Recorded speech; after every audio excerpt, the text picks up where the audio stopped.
მოგესალმებით ჩვენ ვეყოფებით კავკასიის სტრატეგიული კვლევების ინსტიტუტის ინსტუდიაში. დღევანდელი ჩვენი საუბრის თემაა ამერიკის ახალი ადმინისტრაცია და გამოწვევები საქართველოსთვის. ჩვენი სტუმარია დღეს ინსტიტუტის გამგეობის წევრი ბატონი სიმონ კოპაძე. გამარჯობათ ბატონი სიმონ. რა თქმა უნდა ახალ პოლიტიკურ რეალობაში ვიმყოფებით და ეს ახალი პოლიტიკური რეალობა იმდენი იყო და თქმა უნდა საქართველოსზე, მაგრამ რეალურად სამსახურში იქნება ახალი პოლიტიკური რეალობა, იქიდან გამომდინარე, რომ არჩეული იყო არასისტემური კანდიდატი ამერიკის პრეზიდენტის თანამდებობაზე და პირველი კითხვა, რას ნიშნავს ეს საქართველოსთვის და რა გამოწვევების წინაშე ვდგებით ჩვენ? რა თქმა უნდა, შესაძლებლობებიც იქნება, ამაზეც ვილაპარაკებთ, მაგრამ პირველ რიგში გამოწვევები და რისკები. Archideba გამოწვევა პირველად ეს არის პირდაპირ ეკუთვნის ჩვენს საგარეო უწყებას და ჩვენი საგარეო პოლიტიკის ვექტორს. საკუთრით საკმაოდ გააქტიურება დაჭირდება ქართულ დიპლომატიას. შესაბამისად, ბევრი სამუშაოა. ბევრი რამე ახალია, ბევრი კონტაქტები ასე ვთქვათ, მიძინებულია, ისი გამოგზება საჭირო, მისი ჩართვა საჭირო პროცესებში და საკმაოდ ბოდიში მიძინებული კონტაქტებში რას გულისხმობთ? მიძინებულ კონტაქტებში გულისხმობთ, რომ ჩვენი საგარეო უწყების სპეციფიკიდან გამომდინარე არიან როცა მუშაობენ კონკრეტულ მმართველებებით და ზოგადად არიან მთავრობის კონკრეტულ უწყებებთან მუშაობთ ადმინისტრაციაში ადმინისტრაციის კონკრეტულ ხელმძღვანელობებთან არის პირდაპირ კონტაქტები და ნაკლებად ხდება ხოლმე კონგრესში და პრო ესეთი პოლიტიკოსებთან ურთიერთობების გამაყალება, რომელიც იმ მომენტში აქტიურ პოზიციებზე არ არის. და ამიტომაც იყო წინა რესპუბლიკური მმართველობის პერიოდში აქტიური იყო გარკვეული პოლიტიკოსები ამერიკის ხელისუფლებაში, რომელიც თან იყოფოდა აქტიური კონტაქტები. ავიღოთ იგივე ბაკიანის თემა, რესპუბლიკელების აი ობამას მომზე მაგერთან ურთიერთობები გარკვეულწილად კათოლიკურ პოლიტიკურ თემების შემცირებული არის, ნაკლებად არიან და იყვნენ აქტიური კონტაქტზე რესპუბლიკელებთან, აქტიური კონტაქტები ჰქონდათ დემოკრატებთან. ამიტომაც პირველად რაღაც მიძინებული კონტაქტები რესპუბლიკური პარტიის წარმომადგენელ პოლიტიკოსებთან. კი შეიძლება იყოს რაღაც კერძო, რაღაც აქცისტი, რაღაც აქტიურები იყო, მაგრამ ისეთი აქტიური არ ყოფილა, როგორც უნდა იყოს ყოველთვის. ამ კუთხით უნდა გააქტიურდეს, უფრო ფართო მასშტაბიანი უნდა გახდეს. რასაკვირველია, ამერიკაში თან ურთიერთობაში ჭირდება მეტად გააქტიურება საქართველოს. ამერიკელებმა ქართული კულტურის, ქართული საქართველოს შესახებ უფრო მეტი უნდა იცოდნენ.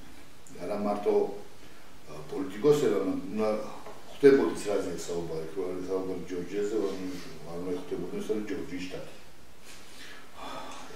ამ კუთხით ფართო მასშტაბიანი ღონისძიებები ექნება შესაძლებელი, როგორც საგარეო საქმეთა სამინისტროს კულტურის სამინისტროს ბევრი მმართველები სამუშაო. გასაგებია. ნახეთ რა საინტერესო სიტუაცია. ესე იგი, სულ ჩვენ ვხვდებით რაღაც პრობლემის გადასხვის ტრანზაქციის პრობლემის წინაშე.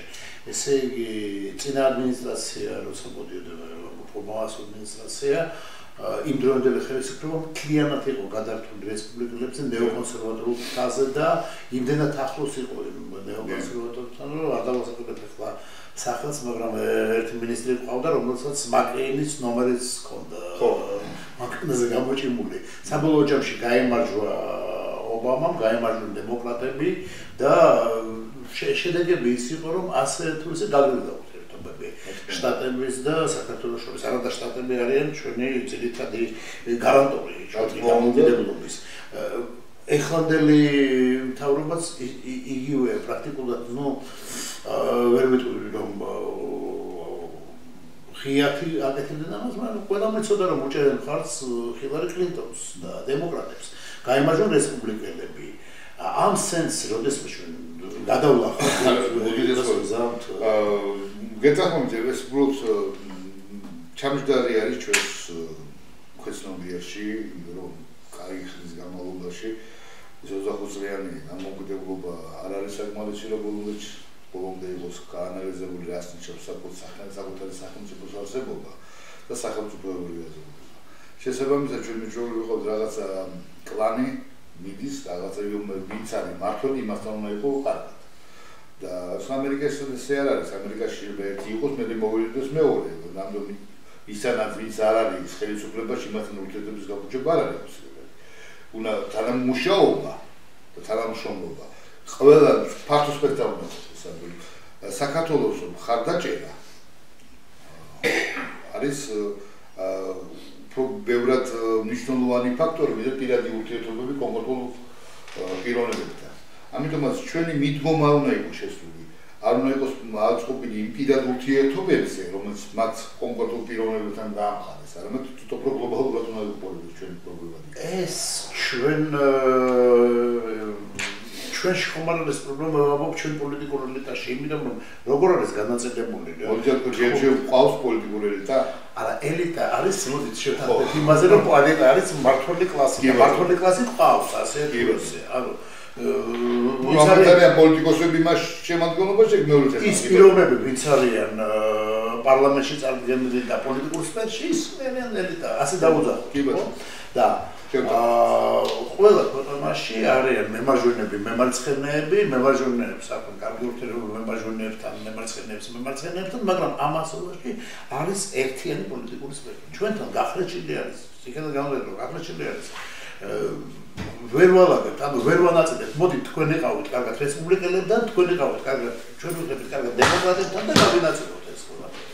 ანუ ეს ხომ არ არის პრობლემა. გეთახმებით, მე მაგით უმოც ვახსენე, რომ სახელმწიფოებრივი აზროვნების დეფიციტი არსებობს და არის რაღაცა პირადზე აწყობილი და მაგიტომ თქვი, რომ მე რო პოლიტიკოსები გვყავს, საერთოდ რომ დღეს რო შეხედო საქართველოს პარლამენტის პოლიტიკოსების შემადგენლობა ზედა დაკავებულები არიან ერთმანეთთან რაღაცა ძალიან მარტივი თემებზე კამათით და რაღაცა მაპატით სისულელებზე მსჯელობით. აი შენ ამდენი შენ ვიდრე ქვეყნის პოლიტიკური ბედით. ისეთი გამოწვევები არის დღეს საქართველოს საერთაშორისო ასპარეზზე, რომ ამის დრო მაგ თემებზე სალაპარაკოთ. ას პარლამენტს უნდა ეცადოს ას თავობას. ესა ჩემი აზრი. როგორც კი ვადევნებთ თვალყურს მიმდინარე პროცესებს, რაც ხდება საქართველოში, რაც პრაიმ ტაიმებში გადის ხოლმე და რაზეც მსჯელობები პოლიტიკური საათი მიდის, არის საკმაოდ ძიმე მოსასწრაფი.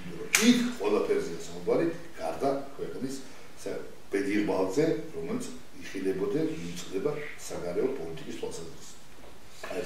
და მოკლედ რომ შემოვაყალიბოთ სამი ძირითადი გამოწვევა და სამი ძირითადი თემა, რომ თქვენ თქვათ თუ იქნებოდა ეგეთი შესაძლებლობა, რაზე დაელაპარაკებოდით და შეეცდებოდით რომ შეთანხმდეთ ახალ ამერიკულ ადმინისტრაციასთან. უპირველეს ყოვლისა, მე ჩემი აზრი თავარია საქართველოს ამერიკის შორის სტრატეგიული ხელშეკრულების ფარგლებში ამის უფრო გაღრმავების კუთხით და ამის უფრო ფართოვების და ბევრი ისეთი სენსიტიური საკითხის აქტივიზაციით, რაც ჭირდება, რაც იქნება, რაც მოცული არის ამ ხელშეკრულებით.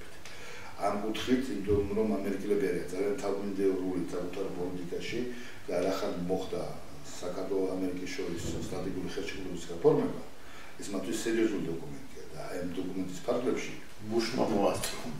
აი ამასთან დაკავშირებით, აი ამ კუთხით არის გააქტიურებელი მუშაობა ძალიან, იმიტომ რომ ამაზე არის გამოგვიდებული ჩვენი ქვეყნის სახელმწიფოებრიობა, იმიტომ რომ ჩვენი ქვეყნის სახელმწიფოებრიობა და თავიდან ბოლომდე გამოგვიდებულია იმ საერთაშორისო სამართლის აქტებზე, რომელიც ცნობდა ჩვენ საქართველოს ტერიტორიულობას და რომელსაც ჩვენ ვარსებობთ საერთაშორისო უბანს. ანუ გვეშველება რა მე? თუ ხელი არ გავაძლევთ, არ გვეშველება. თუ გავაძლევთ, გვეშველება. იმედი მქონეთ, რომ გვეშველება. დიდი მადლობა მომავალ შეხვედრაზე.